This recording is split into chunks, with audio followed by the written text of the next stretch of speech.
after watching the video about the 10 strangest planets in space, some of the some of the extreme forms out there that planets can be like really frozen, or they can be extremely hot. And I think that's interesting, just based on where the habitable zone lands, that those planets can be affected that much by life. The few at the end where they talked about number 9 and number 10, the water world, is interesting to me because on our planet, there's still parts of the ocean that we haven't discovered or haven't got to, and can't get a real grasp of what's down there. So a whole planet that's like that, you would have to think that there's some sort of life forms in that water that we can't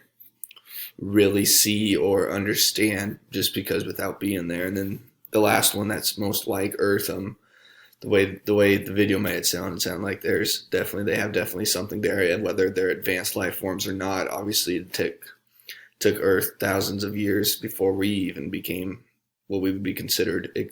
advanced life forms.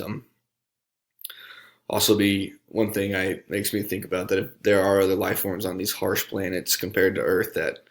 if we ever did come in contact with them, I think we would be just amazed at what, if there were advanced, at what they had gone through to become advanced and civilized.